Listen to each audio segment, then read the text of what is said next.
producers Lauren Schuler Donner and Hutch Parker. Who wants first question on this one?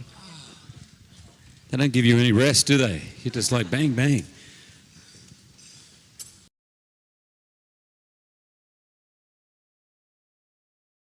One thing that was really important to Jim and I was that, of course, this film is based on a famous comic book set in Japan. But as we made the film, we were constantly thinking about how this film would feel to the Japanese people. We wanted them to be proud of how we show their country and their customs and culture.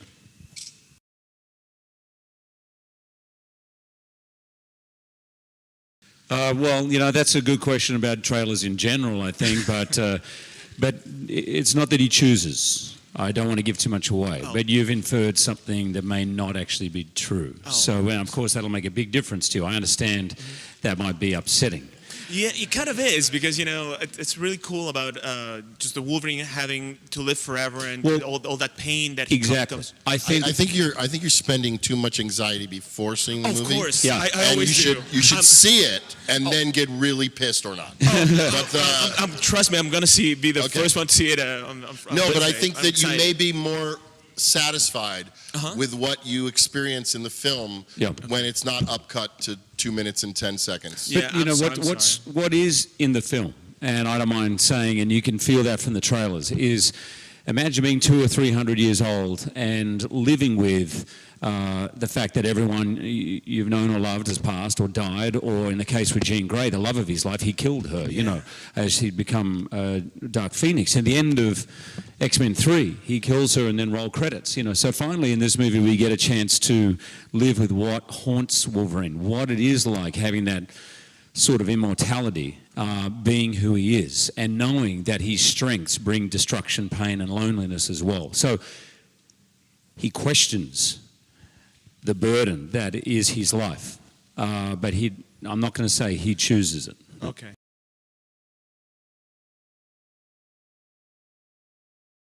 Well, there's a couple things. One proudest moment would be my long-term association with this guy right here, just realizing about halfway through that I was really proud of what we were making, and that just on a simple friendship basis and an emotional basis, you can go back 12 years, and I can remember working with him and being very proud, and just where we have come to, just on a simple gut level, that. But on a movie level, I think that what I'm really proud of about the film, and what I think we worked very hard to do, was to deliver intense action to the fans with Wolverine, but also to deliver a drama, to deliver character work, deliver an actual movie in which between the set pieces of action, there weren't set pieces of action, but actual scenes with characters dealing with the ramifications of what had happened and where they were headed.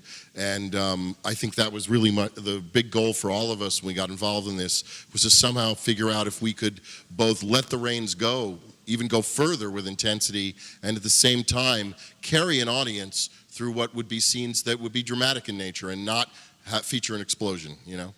Wonderful, thank you. I might just add to that, because I want to compliment him, but Hutch was working at Fox when I first began X-Men 1, and this woman here, Lauren Schuler-Donner, was the person who picked up my audition tape when I was playing Curly in Oklahoma from the bottom of a pile, which probably was chucked out of a window as well. Wow. And that audition I did 7 months before I had a callback, and there was only one reason. That's because Lauren was saying, you should check this guy out. So if there's one person who knows me as an actor and has championed me, Lauren said to me after seeing the movie, "This is the best you've ever been as Wolverine." And I immediately replied to her, "Well, thank you, but that's because of him."